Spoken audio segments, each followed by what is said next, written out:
أعوذ بالله من الشيطان الرجيم بسم الله الرحمن الرحيم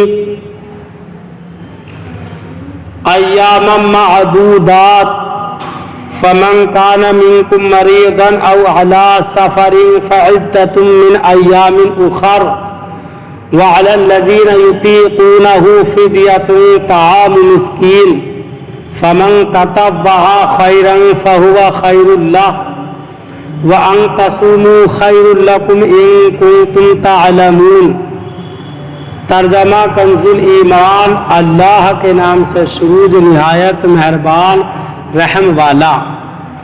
گنتی کے دن ہیں تو تم میں جو کوئی بیمار یا سفر میں ہو تو اتنے روزے اور دنوں میں، اور جنہیں اس کی طاقت نہ ہو وہ بدلہ دیں ایک مسکین کا کھانا، پھر جو اپنی طرف سے نیکی زیادہ کرے تو وہ اس کے لیے بہتر ہے، اور روزہ رکھنا تمہارے لیے زیادہ بھلا ہے اگر تم جانو۔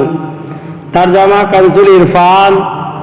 گنتی کے چند دن ہیں تو تم میں جو کوئی بیمار ہو یا سفر میں ہو تو اتنے روزے اور دنوں میں رکھے، اور جنہیں اس کی طاقت نہ ہو ان پر ایک مسکین کا کھانا فدیہ ہے، پھر جو اپنی طرف سے نیکی زیادہ کرے تو وہ اس کے لیے بہتر ہے، اور اگر تم جانو تو روزے رکھنا تمہارے لیے زیادہ بہتر ہے۔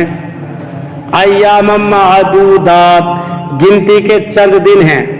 فرض روزے گنتی کے ہیں، فرض روزے گنتی کے دن ہیں، یعنی صرف رمضان کا ایک مہینہ ہے جو 29 دن کا ہوگا یا 30 دن کا، لہذا گھبرانے کی ضرورت نہیں، بلکہ یہ ذہن میں رکھو کہ جس رب نے تمہیں 11 ماہ کھلایا پلایا وہ اگر ایک ماہ صرف دن کے وقت کھانے پینے سے منع فرما دے اور اس فاقے میں بھی تمہارے جسم و روح ظاہر و باطن دنیا و آخرت کا فائدہ ہو تو ضرور اس کی اطاعت کرو۔ فمن کان منکم مریضا، تو تم میں جو کوئی بیمار ہو، حیض و نفاس والی عورت کو تو روزے رکھنے کی اجازت ہی نہیں، وہ تو بعد میں قضا کرے گی۔ اس کے علاوہ بھی چند افراد ہیں جنہیں روزہ چھوڑنے کی اجازت ہے۔ آیت میں بطور خاص بیمار اور مسافر کو رخصت دی گئی ہے، لیکن یہ یاد رہے کہ سفر سے مراد 3 دن کی مسافت یعنی 57.5 میل یعنی 92 کلومیٹر ہے۔ اس سے کم سفر ہے تو روزے چھوڑنے کی اجازت نہیں۔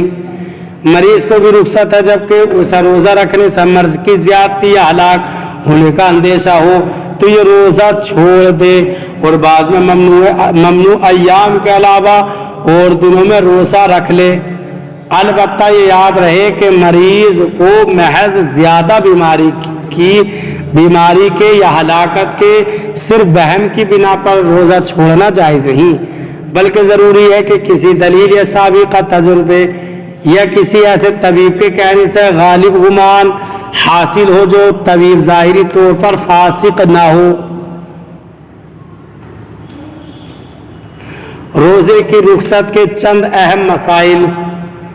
جو فی الحال بیمار نہ ہو لیکن مسلمان ماہر طبیب یہ کہے کہ وہ روزے رکھنے سے بیمار ہو جائے گا وہ بھی روزے چھوڑ سکتا ہے۔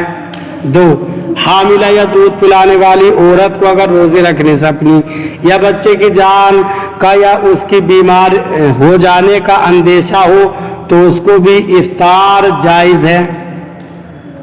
3، جس مسافر نے طلوع فجر سے قبل سفر شروع کیا اس کو تو روزہ چھوڑنے کی اجازت ہے، لیکن جس نے طلوع فجر کے بعد سفر کیا اس کو اس دن کا روزہ چھوڑنے کی اجازت نہیں۔ فدیۃ طعام مسکین، ایک مسکین کا فدیہ۔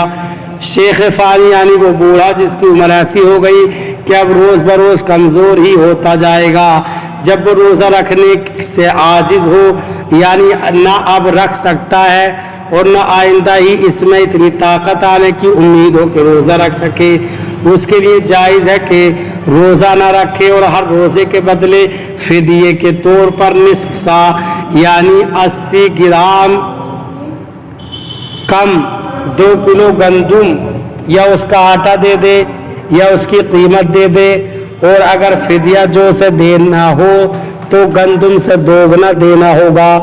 یہ بھی یاد رہے کہ اگر فدیہ دینے کے بعد روزہ رکھنے کی قوت آ گئی تو روزہ رکھنا لازم ہو جائے گا۔ مسئلہ اگر کوئی شیخ فانی غریب و نادار ہو اور فدیہ دینے کی قدرت بھی نہ رکھتا ہو تو وہ اللہ تعالیٰ سے استغفار کرتا رہے۔ فَمَن تَطَوَّعَ خَيْرًا فَهُوَ خَيْرٌ لَهُ، پھر جو اپنی طرف سے نیکی زیادہ کرے تو وہ اس کے لیے بہتر ہے۔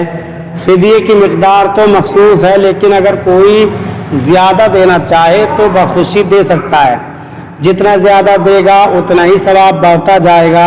جیسے بعض صحابہ اکرام رضی اللہ تعالیٰ عنہم نے نماز کے خشوع و خضوع میں فرق پڑنے پر پورا باغ صدقہ کر دیا۔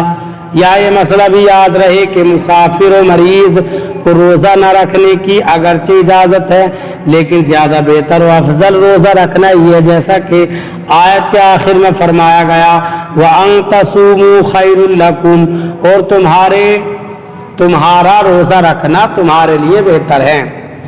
طبی لحاظ سے روزے کے بے شمار فوائد ہیں، ان میں سے 6 فوائد درج ذیل ہیں۔ ایک، روزہ رکھنے سے معدے کی تکلیف اور اس کی بیماریاں ٹھیک ہو جاتی ہیں اور نظام ہضم بہتر ہو جاتا ہے۔ 2، روزہ شوگر لیول، کولیسٹرول اور بلڈ پریشر میں اعتدال لاتا ہے اور اس کی وجہ سے دل کا دورہ پڑنے کا خطرہ نہیں رہتا۔ 3، روزے کے دوران خون کی مقدار میں کمی ہو جاتی ہے اور اس کی وجہ سے دل کو انتہائی فائدہ مند آرام پہنچتا ہے۔ 4، روزے سے جسمانی کھچاؤ، ذہنی تناؤ، ڈپریشن اور نفسیاتی امراض کا خاتمہ ہوتا ہے۔ 5، روزہ رکھنے سے موٹاپے میں کمی واقع ہوتی ہے اور اضافی چربی ختم ہو جاتی ہے۔ 6، روزہ رکھنے سے بے اولاد خواتین کے ہاں اولاد ہونے کے امکانات کئی گنا بڑھ جاتے ہیں۔ اعلیٰ حضرت امام احمد رضا خان رحمۃ اللہ تعالیٰ علیہ فرماتے ہیں ابھی چند سال ہوئے ماہ رجب میں حضرت والد ماجد قدس اللہ سرہ شریف خواب میں تشریف لائے اور مجھ سے فرمایا اب کی رمضان میں مرض شدید ہوگا، روزہ نہ چھوڑنا۔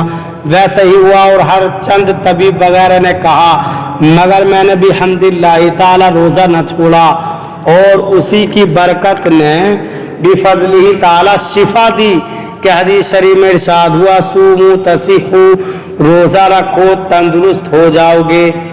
اللہ تعالی ہمیں قرآن پاک پر صحیح معنی میں عمل کرنے کی توفیق عطا فرمائے۔ برادران اسلام، آپ تمام ہی حضرات سے گزارش کی جاتی ہے کہ خود بھی قرآن پاک کی تلاوت، ترجمہ اور تفسیر سماعت کیجیے اور اپنے عزیز و اقارب اور رشتہ داروں کو بھی شیئر کیجیے تاکہ آپ اس کے ذریعے صدقہ جاریہ کے مستحق ہو جائیں۔